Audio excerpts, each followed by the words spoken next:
This is a relay project.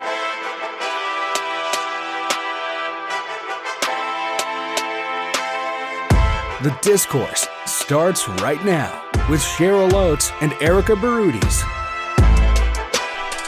Welcome back to The Discourse, our 20th episode. The government of Alberta has introduced Bill 20, a piece of legislation that could dramatically change the nature of municipal elections in Alberta.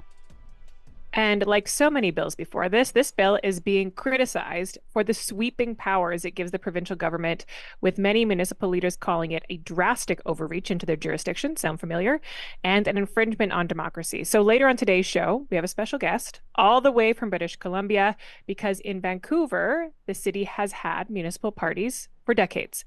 Mike McDonald was the chief of staff to former BC Premier Christy Clark and joins the show a little bit later to share his insight on the impact of partisan politics at the municipal level.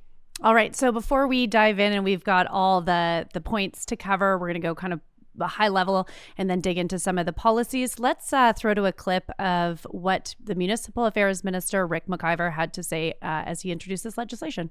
If passed, Alberta's government will be updating the Local Authorities Elections Act to enable local political parties to participate in local elections, including being identified next to a candidate's name on a local election ballot.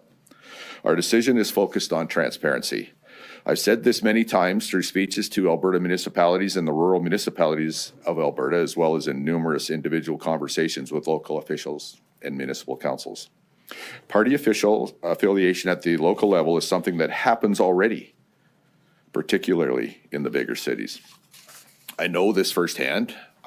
When I was elected as a member of Calgary City Council, for example, I was very open about my own preference for conservative politics, identified that way, and I wasn't the only one.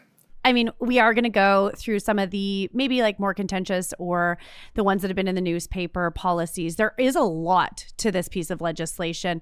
And, I actually look at it and I'm like, well, what does Cheryl like or doesn't like? I mean, there's a lot when you get into it. There's criminal record checks. So when he's talking about transparency, it's doing more of those criminal record checks to ensure that, candidates have a clean record, doing it for the right reasons, more access to special ballots for those that cannot get there.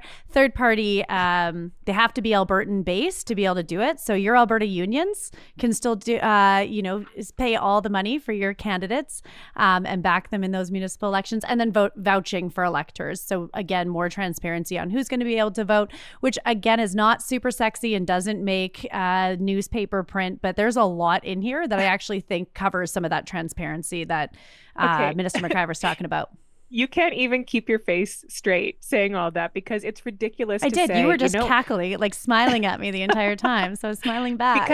Because it's crazy to say, but we now have criminal record checks and pretend that it's like sort of an oversight of the public not to have focused on that. When this bill gives the provincial cabinet the authority to overrule anything that a municipality does, and it actually gives them the ability to remove councillors.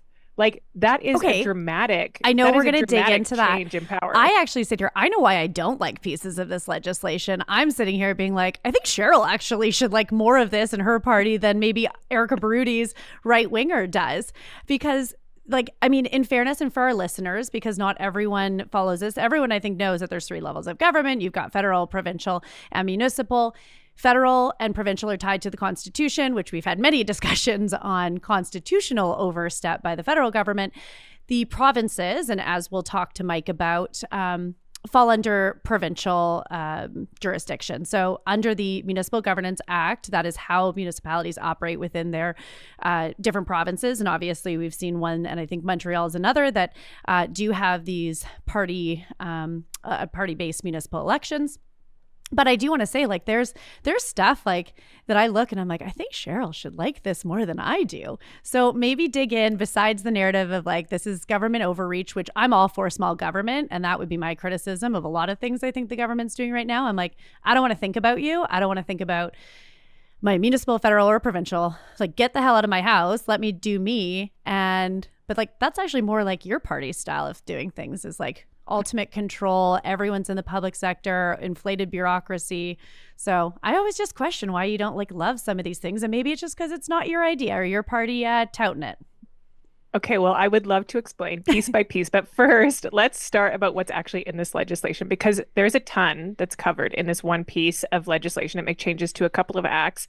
The main points are that this would bring partisan politics into municipal elections. So as it stands, there are no municipal provincial parties in Alberta.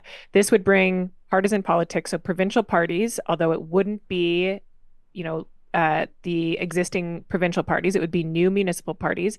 It brings those into municipal elections in Calgary and Edmonton. It also gives provincial cabinet the power to override bylaws that city councils pass, and it gives cabinet the authority to remove councillors if they have decided that that is in the public interest. And additionally, it gets rid of electronic vote tabulators. So these are all big pieces in addition to the pieces that you talked about as we sort of got into this. But let's go through them one by one because some of them are more contentious than others. Some of them have bigger implications for the voters than others. Some of them, I think, make absolutely no sense. But let's start with the most contentious. The broad powers this legislation gives cabinet over municipalities. Both the NDP and Alberta municipalities have spoken out about this legislation. Let's start with Kyle Kosowski, who spoke out as the municipal affairs critic for the NDP. Bill 20 aims to give the Premier the ability to fire any councillor or mayor on her whim, to overrule any bylaw put in place by municipal governments, to give her minister final say on any recall petitions, and so much more, including opening the door for political parties in local elections in Edmonton and Calgary. Something over 70% of Albertans and Alberta municipalities say they do not want. This bill has been described as authoritarian, an attack on local democracy, massive overreach, and a stripping away of Albertans' rights. And this was not something municipalities, or frankly any Albertan, had been discussing before. He's just very lucky he had a teleprompter for that because he looked like he was just struggling to get through it and he needed to hit all his talking points.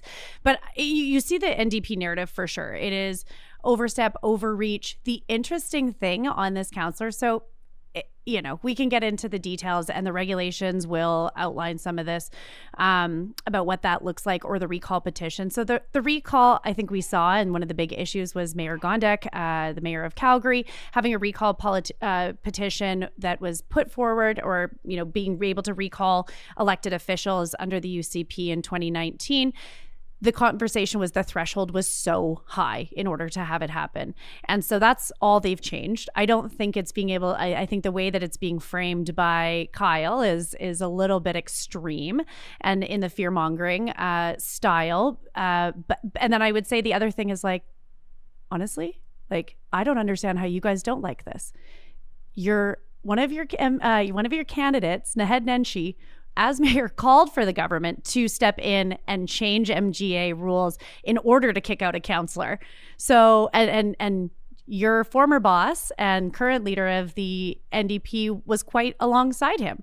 There's lots of things on social media that share that. And so I don't understand how you guys don't think if there's this, and for those of you that aren't following this, there was a councillor in Calgary, Sean Chu, that they went into an investigation and review of some of his previous to being elected actions that I don't think anyone can stand behind or defend. It was disgusting and completely, not something that you would maybe want someone to that is elected to have a history like that. But my point is, Naheed Nenshi and Rachel Notley both asked for the provincial government, the UCP at the time, to step in, change MGA, and make it so that the province would use their power, which they have, to remove him. So I don't understand how you guys are fighting this and screaming and shouting about it because you've asked for it. And I think it's just again, you're well, we didn't do it. So, we'll just crap on it. You've just proven why this is absolutely unnecessary. One, the province already has the ability to remove councillors.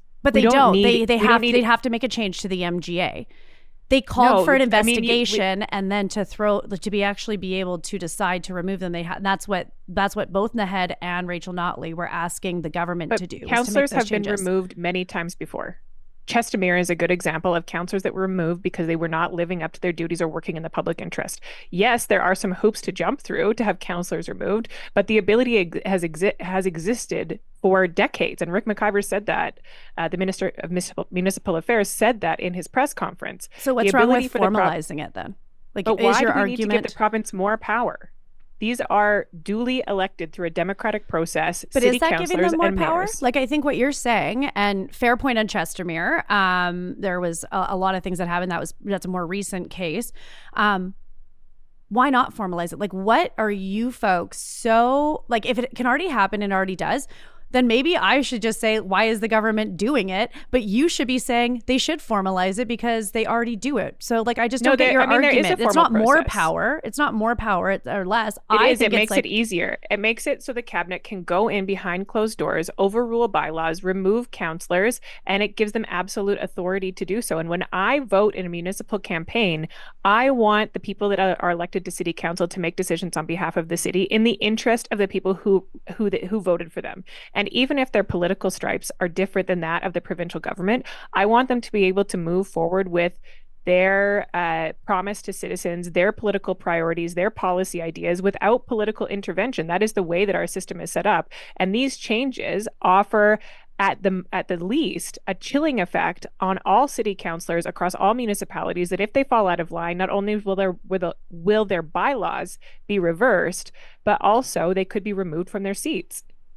And I don't think that's good for democracy.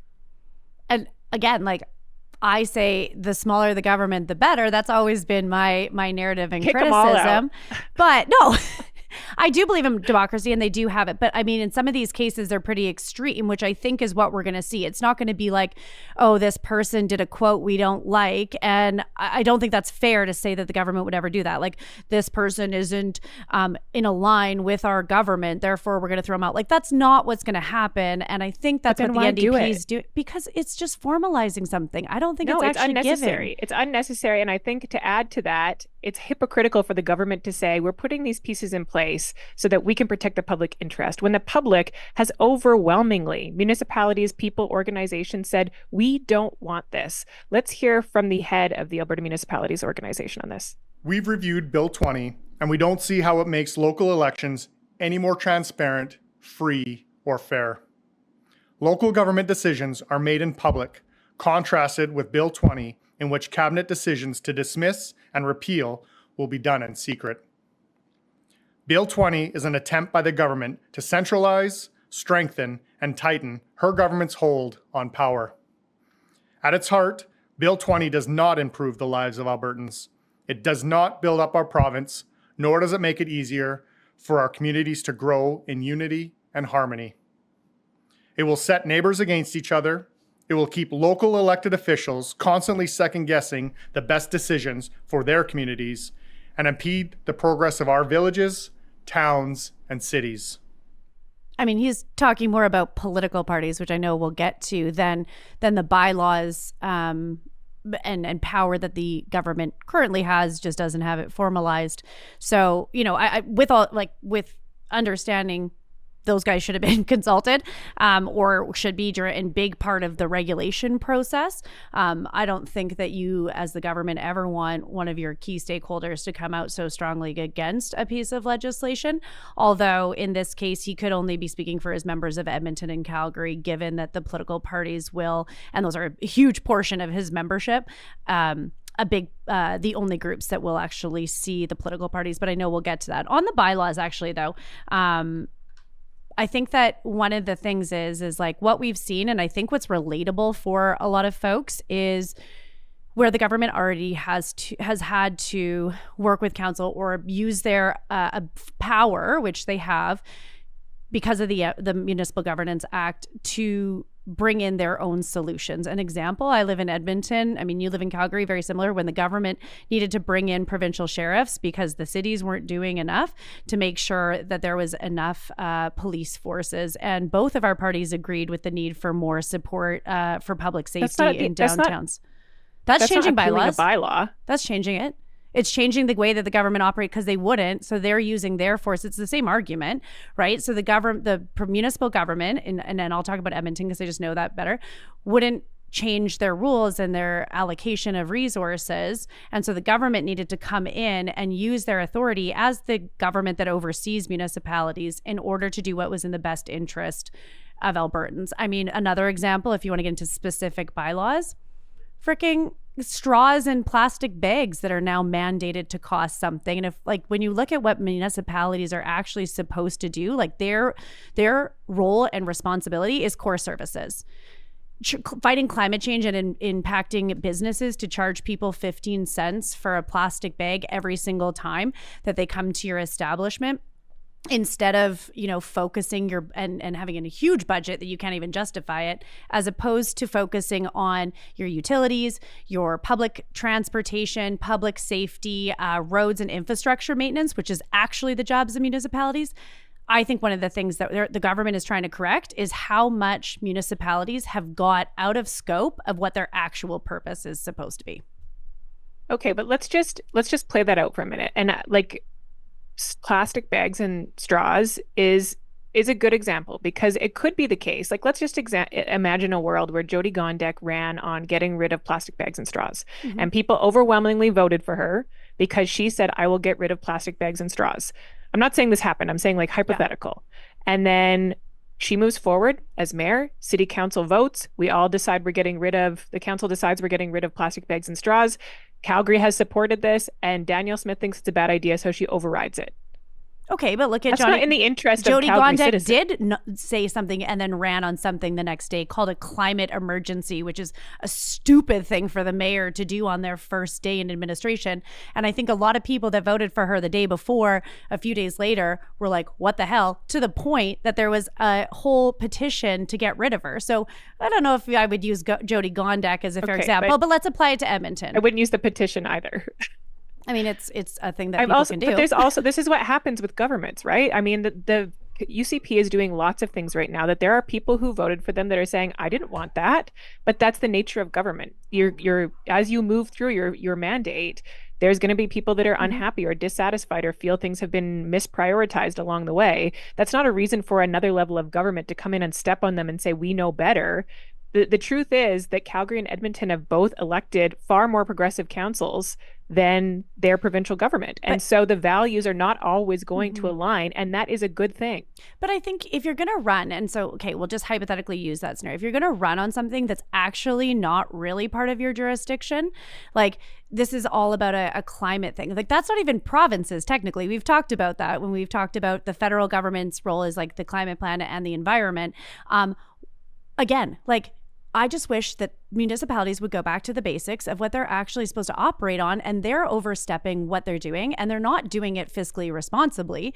I mean, they're charging more to do that than to what they're doing to clear roads or fill potholes. And so I do think that when a body of government or any type of organization or body is stepping out of line of what their scopes are, if there is a group that's saying, hey, that's actually not what you're meant to do, and you're not even doing that for your civilians, yes, that is up to the voter ultimately in 4 years. But coming back again, like I haven't heard you defend why you wouldn't want the removal of counselors for someone like Sean Chu. You guys were screaming and shouting. But that's an extreme case, and that is what the government's going to formalize. This is why I don't want it, because I do not believe that this government has the judgment to be able to decide when and where a councillor should be removed in the public interest, and I don't think that it should be their job to decide that. Do you think the NDP have that?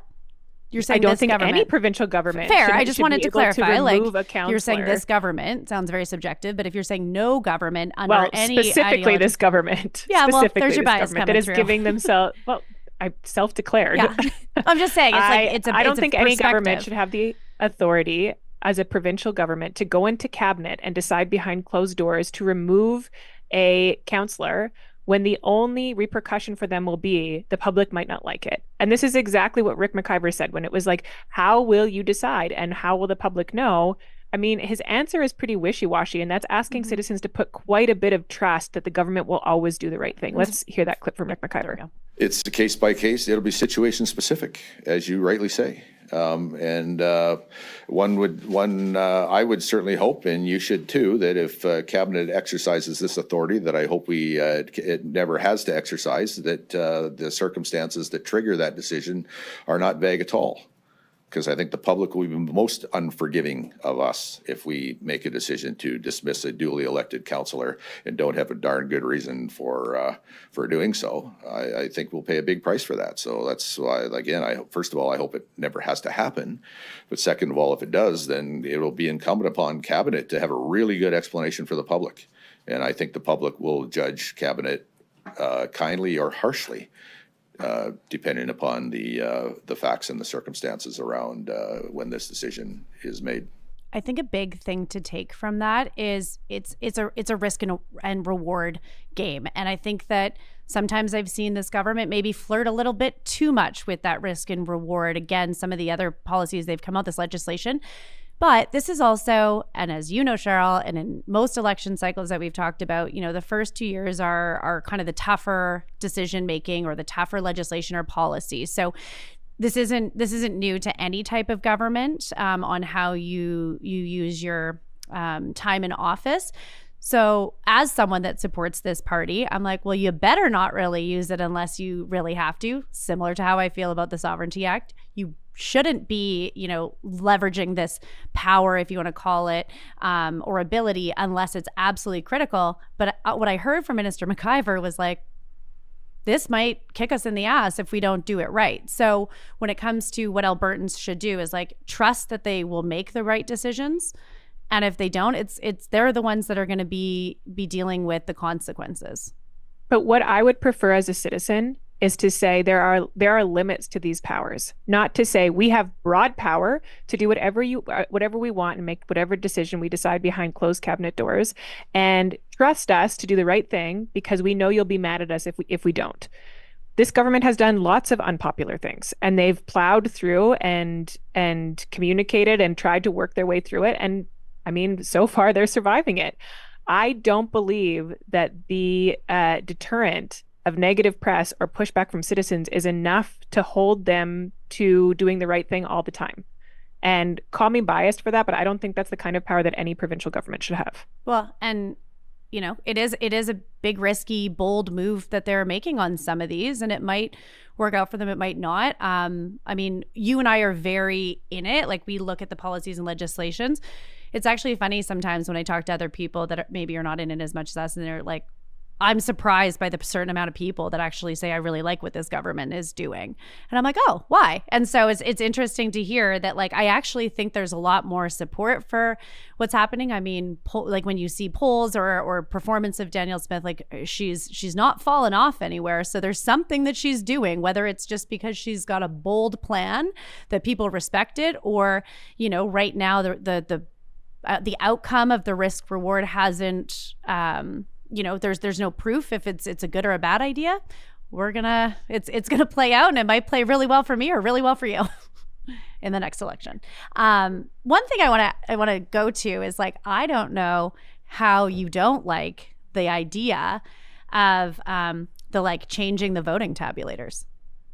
Well, I'm glad that we got to this now because Bill 20 is solving this problem, another problem that no one knew we had. We are getting rid of electronic vote tabulators in municipal elections. We do know we had it. We hated our lives on election night when it took forever for anyone to know what was happening. I think part of this for me is Minister McIver's repeated justification for this, which is there's a handful of people who don't like it. And I will agree with him on one part. I do think that it's very, very, very important that people have trust in the outcomes of elections. Mm-hmm. I think it's really important that people believe that the result that they're seeing is true and that democracy has been upheld and that the people have spoken, and that's why the government of the day exists. That is very important. But if every time a handful of people say, but we don't like that, we don't trust it, mm-hmm. and we make a change based on that, what kind of precedent does that set? Like, there are still 8% of the population out there that think Elvis is alive. Like, there will always be a group of people who have a conspiracy to raise, I'm not saying necessarily this is a conspiracy, but have a complaint about a current system. And if we bend to every complaint that is in the public, we're going to be making a lot of unnecessary changes. I would agree on the fact that I believe it's a good policy. I believe that the narrative isn't the strongest. If you would have said, listen, we tried this in the last election, It took forever. You and I didn't even have a voice when we did media the next day because there was so many rotations of pundits to talk to media to fill time because it was taking so long. And then it was questions of like, why is Elections Alberta doing this? What is happening? And it was just like, it was chaos would be the best way to explain it. So, I mean, if the government said we tried this, it failed miserably. And therefore we're not using them. I think that would actually, like, being very honest about the process, because everyone remembers waiting on election night. How many people went to sleep and didn't know the results of the election until the next day?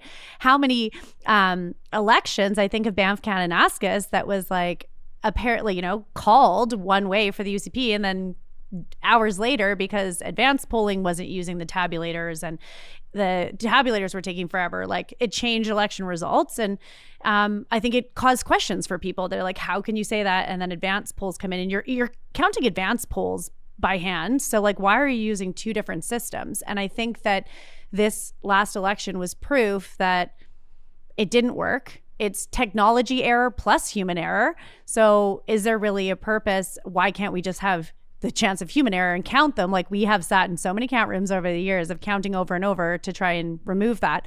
I just think if they would have said, we tried it, it failed, you all remember that, so we're removing them. Fair, right? Yeah. Like I do think the narrative was pretty weak by the government. Yeah. And I like something tweaked in my memory watching this press conference, because Minister McIver said over and over again, there are some people who don't trust the results. And I remember listening back to a podcast which had David Parker, who is the head of Take Back Alberta, the incredibly organized right wing of the UCP, where he sort of laid out his conditions for ensuring Danielle Smith retained her power in Alberta. And I want to play a clip of that because I think this is quite telling, and at least for me, raises my interest at the very least about how the UCP is making their decisions. Let's listen to that clip. Let's tell a leader, these are our values, this is what we want you to do, and if they don't do it, then we need a mechanism to remove them. And that is the message of Take Back Alberta. That is what we did in Alberta. And that is the message that is repeatedly sent to Danielle Smith. And I want to clarify something, because people say David Parker is Danielle Smith's boss, and nothing could be further from the truth. I know. Nothing could be further from the truth. But there's only 3 requests that Take Back Alberta have ever made of Danielle Smith. And it's these 3. No more mandates, no more lockdowns, no more electronic voting. And as long as she keeps her word on those 3 things, anyone who wants to take her out has to come through me. For the now, record, you could say that I am the conspiracy theorist in this. I was like, I didn't pick this one. That is very clear. And for me, on the outside, asking the question, why on earth is this a priority for the UCP right now? That seems like a very convenient answer to my question. For those of you that are listening, Cheryl has a tin hat on right now as we do this. One, you pick the clip. I don't like to give David Parker any more oxygen than humanly possible. I mean, I think if you're really that strategic in influencing something, you don't walk around talking about it. So I think that, this clip may have probably boosted his ego, but I'm not buying it. 3 things that... But you want to get to why it was the election tabulator. No, I just want to give just for a second, let's just give this like a little bit of credibility. Just to say, whether it's true or not, and I know you'll say it's not true, Take Back Alberta takes credit for having pushed Jason Kenney out as the leader of the UCP because of his response to COVID. Yep. And then there is a really organized piece of the UCP that comes from Take Back Alberta's organization that showed up at the AGM in massive numbers, basically asserting its power. And this is the leader saying, basically threatening, saying, if you do not uphold these 3 things, what happened to Jason Kenney might happen to you. And maybe internally the UCP doesn't take that seriously, but I mean, they've claimed credit for being successful once. I do think it has some sway. Whether it's actually influencing the decision-making process, you tell me. But from the outside, it seems like it is. Yeah. I mean, I think that's how also it tells a better story. It's more exciting than this guy just did some random podcast and is trying to take credit for driving the government agenda. But, I think what we've done is we've just learned from the NDP on how letting union bosses, have a seat at the table. And so maybe that's why, Take Back Alberta is trying to do what Take Back Alberta does, because we're learning from the NDP union influence. It's a thin thread. Thin, I gotta go for it when I can. But honestly, I don't think it's a government priority. I don't think it would have been on the list if this other piece of legislation, like we've talked about, it's almost like an omnibus piece of legislation with lots and lots in there. And there's like 7 different changes. So again, when we're looking at a piece of legislation, we're always going to pick out, and media will too, is like talking about the most contentious ones. This has the tie to Take Back Alberta's David Parker's comments on a podcast. Honestly, I think it was probably just because, one, it sucked. Like, it was horrible, and Elections Alberta did a poor job. I sat in watching the tabulators for several hours just to see how they worked. Looked like they were working, but that was not on a mass provincial scale. I don't think it's a concern of necessarily the election results, but like, I also think it was just annoying for everyone. So why use technology if it's not going to work, if it's not going to be more efficient and quicker, with the same results as human beings? So again, I think the government could have owned up to just like, we tried it, it sucked, it didn't work, everyone was frustrated. But why is it now? I think it's honestly just because there's this big piece of legislation and there's not really anywhere else to put it besides when you're changing the MGA. And as we know, the MGA is the biggest piece of legislation. We've seen governments change things and have domino failed effects because of it being such a big piece that might as well just do it now and get it done. I don't think it was for anything else other than that. So you can take your tin hat off now. No, I was just going to say, I remain unconvinced. My tin hat, for the time being, will remain on. Finally, this bill brings, as we've mentioned, political parties into municipal politics.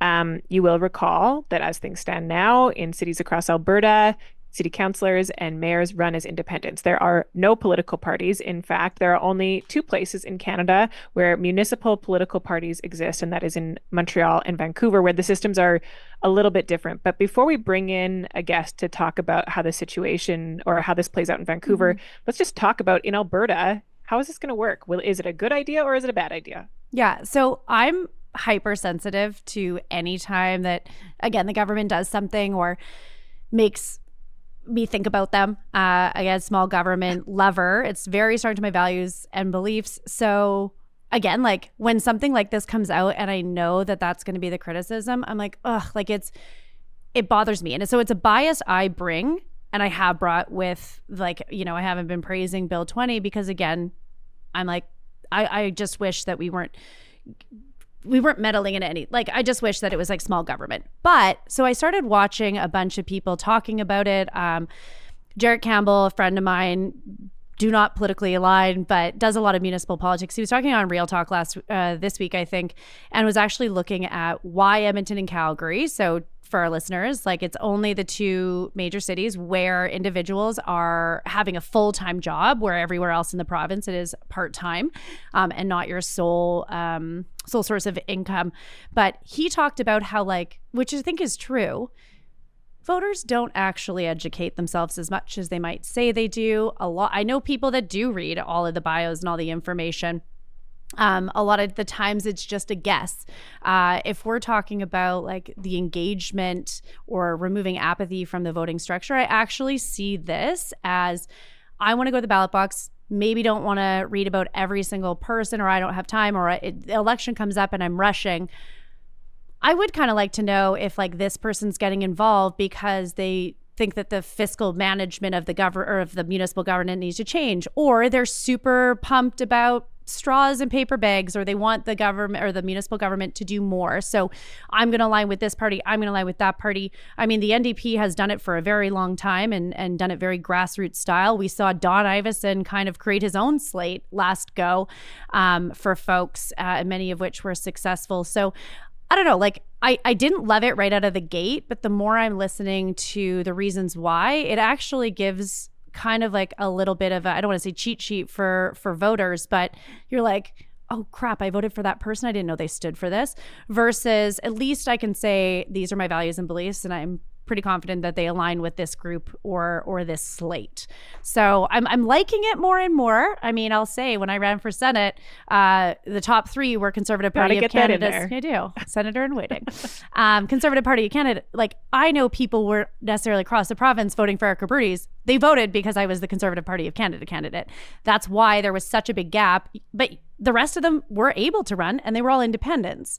And so this doesn't change your ability to say you're an independent and you're running on just what you want to run in. And I think, you know what, there's some people that are clearly conservatives, but might then choose because they think it might be a better opportunity for them in this upcoming election to not say they're conservative and say they're independent. So I think there's strategies both ways. I'm liking it more and more, but I didn't love it out of the gate.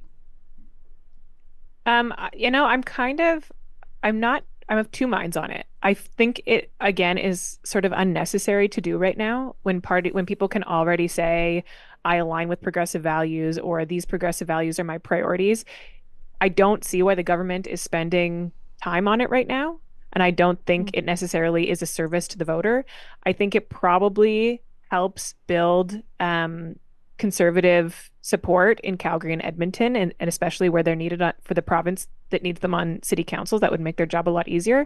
But I'm not sure it actually serves the voter. Like, if the voter, to your point about voters not educating themselves, if a voter's not going to educate themselves about a candidate, they are not going to educate themselves about a municipal political party, especially if there is a list of municipal political parties and there are, in addition, a whole bunch of independent candidates as well. I just don't think people are taking the time if they're not taking the time. I think that there's some cases, especially living in Edmonton, that it's going to hurt them to be a conservative candidate.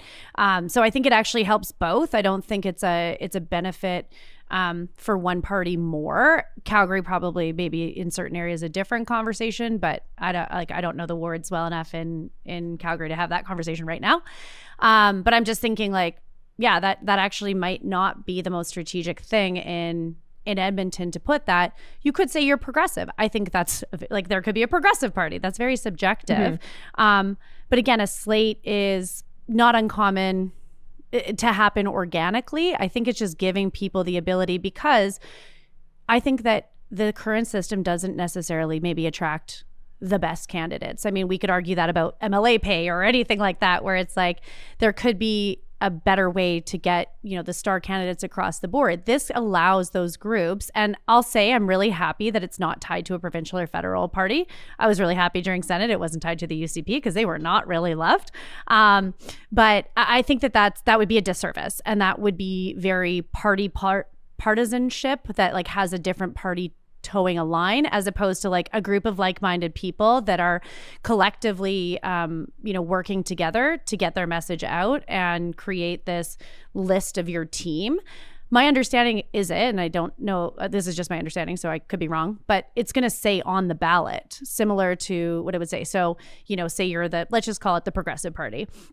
That comes out, that's said under the ballot. I think that there's a lot of citizens and voters that don't necessarily do the reading or hours of research to decide who they want to vote for. A lot of times it's like, oh, well, I saw the most signs of this, or this person was in my mailbox a few times, or their name sounds cool.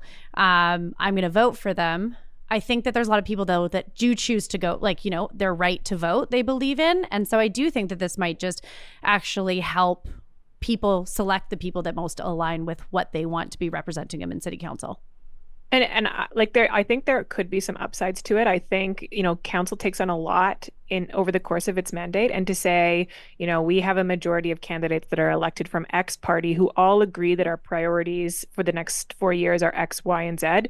You're more likely to make progress on X, Y, and Z if that's what people have, the majority of people have voted for. Whereas if everyone is bringing their individual concerns from each of their constituencies, each of their ridings, it's just harder. It's harder to make everybody happy as you move things forward. Yeah. So I do think there's some efficiencies to the party system. Yeah. And I mean, there's already blocks. Like if people are like, well, it's going to have teams in council. I do think, I think it's good to start with a pilot, which was what we're seeing.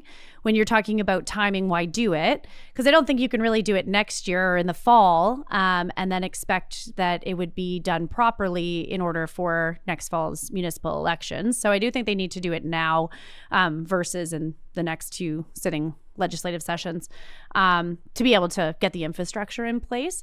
It's going to be interesting how these groups, though, decide if they're a party and if you have to like apply and get into it. Like the nomination, I don't know if there's a nomination process. I don't know, if they're recruiting people to be on their party, or if it's like you apply to join this party. So I think that's going to be very, very interesting. And I want to kind of hear from our guest Mike when he joins us about how that all works and what are some of the pros and cons and maybe lessons learned that we can apply here in Alberta as that takes effect.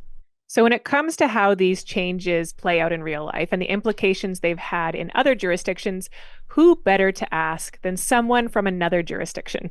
Mike McDonald is a partner at the public affairs firm Kirk & Co. He is the former chief of staff to BC Premier Christy Clark, and he has his own political podcast called Hotel Pacifico, where he shares his many insights into BC and Vancouver politics. Mike McDonald, welcome to the discourse. Thanks for having me. Okay, Mike, so we're going to start off just kind of explaining some of it for our listeners. When the government of Alberta will introduce this, Edmonton and Calgary will be the first two cities to kind of go through this pilot. They have wards. Yeah, in British Columbia, we have at-large system. So in the city of Vancouver, for example, there are 10 councillors who are elected citywide, and then the mayor is elected citywide. We haven't had wards for quite some time, but we have had parties for quite some time. So our tradition's a little different here. Awesome. Do you want to maybe explain like how that came to be of when you had, what we're going through right now is the creation of political parties? Well, the city of Vancouver has had slates or parties, associations, however you like to describe it, since I believe 1937. And I'm sure some Albertans can relate to the motivations for that, which was to keep the socialists out of City Hall. And yay! Yay!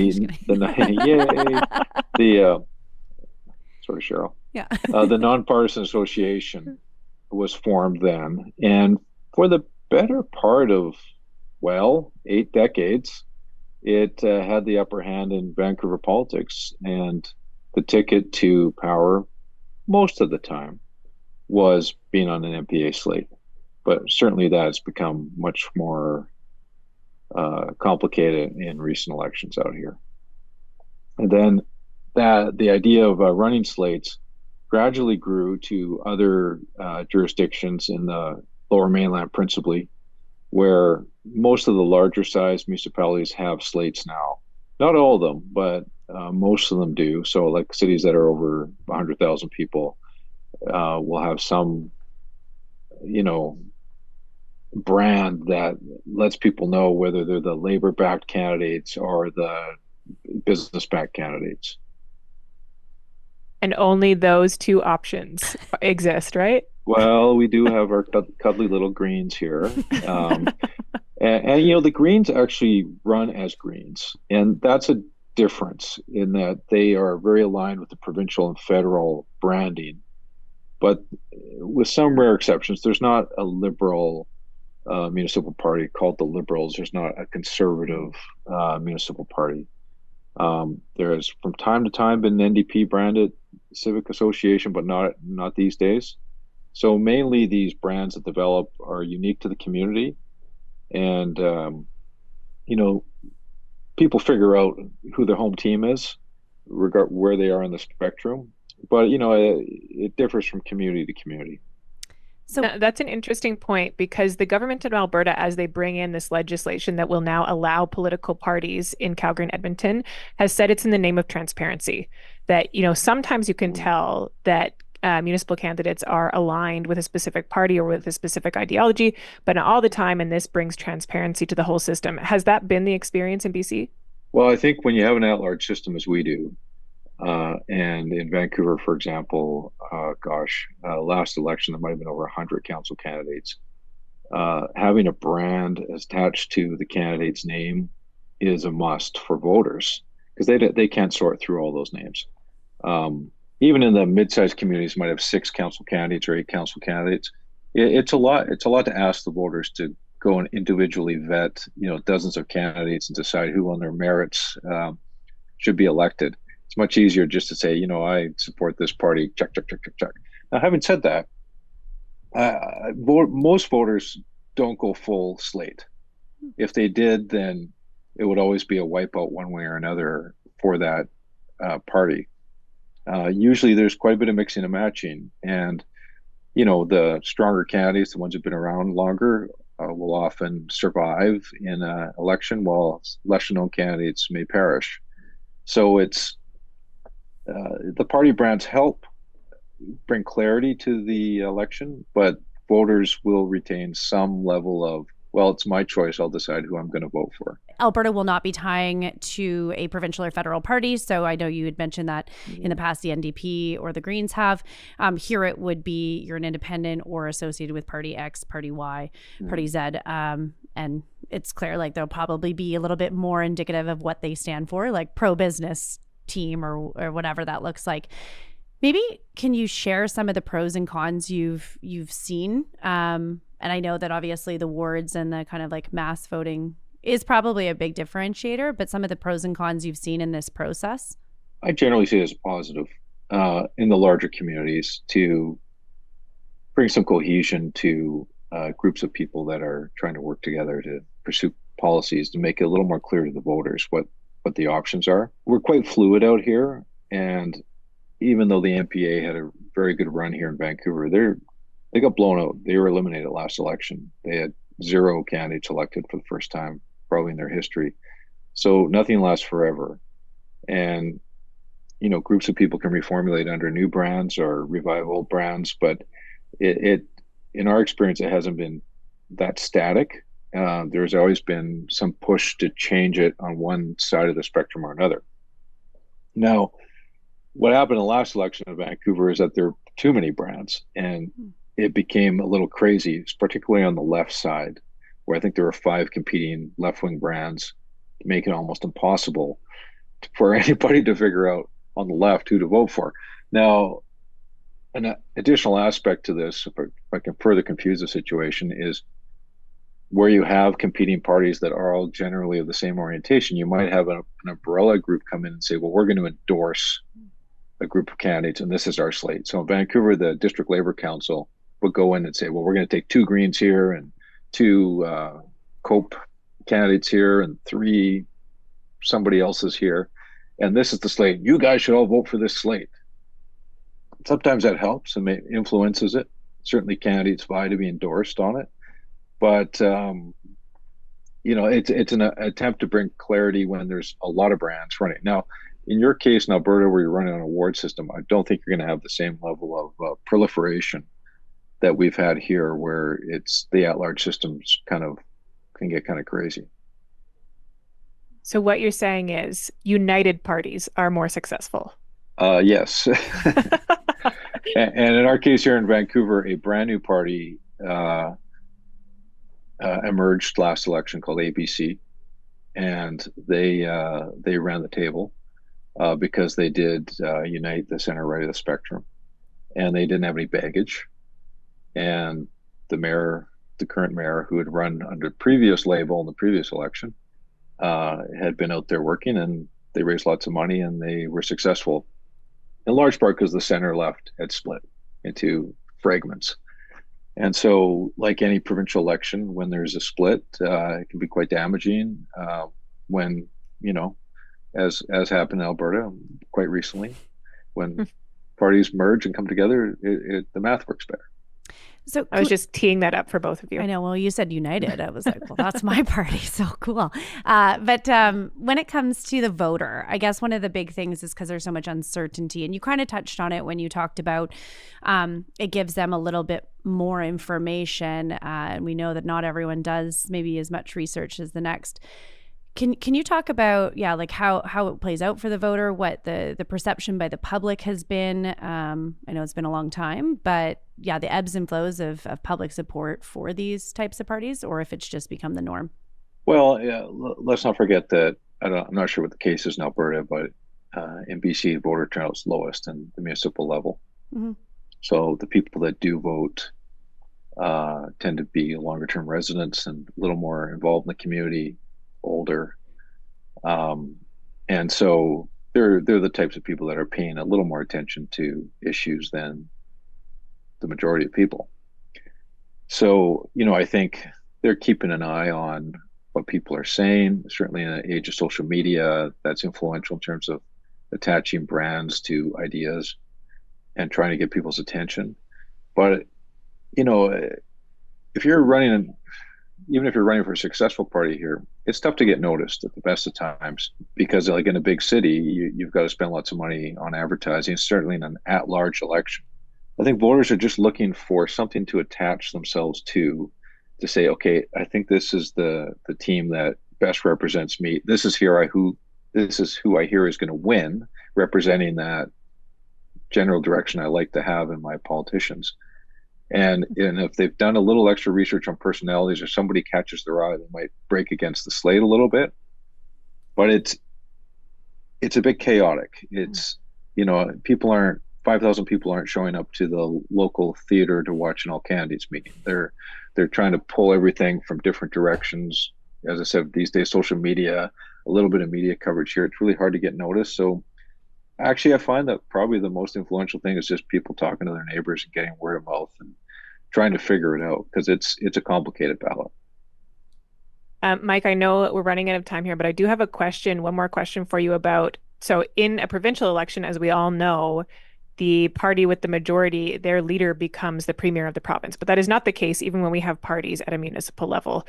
So in a municipal system where political parties exist, do you think that makes it easier for the mayor to do their job or harder for the mayor to do their job? If the mayor has a majority on council, it makes it quite a bit easier. Now, in our system here, we have a weak mayor system. So the mayor really only has the same in reality, the same vote that a councillor does. But by convention, the mayor, basically carries on with some executive power that's just accepted by convention. But I think where a mayor has those cards, they can get a lot done. We had an experience in the previous term here in Vancouver where the mayor did not have a majority on council, or at least had to do a lot of brokering, and it led to a very unfocused term of government. So I think people generally like decisiveness, and even if it's not the flavor that they like, at least there's some predictability when you have a mayor backed by a majority on council here, at least in the larger municipalities here in Vancouver. And the city of Vancouver is a bit of an outlier in that it has scale and scope politically and a little more sophistication. Once you get down to the suburban municipalities, it's a bit more of a hybrid between kind of a cohesive party approach and more of an individual approach. Surrey, I would say, is much like Vancouver, but the rest of them, it starts getting a little murkier as to how it gets applied at the local level. Well, Mike, thanks for making time for us. We know you're a busy guy, and we'll watch for the latest episode of Hotel Pacifico when it comes out on podcast platforms. Thanks for having me on. It's great to speak to the people of Alberta. Thank you so much. That's our show for today. Remember, new episodes of The Discourse drop every Thursday morning at 5 a.m. And don't forget to like and subscribe on YouTube or wherever you get your podcasts. The Discourse is hosted by Cheryl Oates and Erica Barudis. Follow on Instagram at The Discourse Pod. Subscribe to The Discourse on YouTube and wherever you get your podcasts.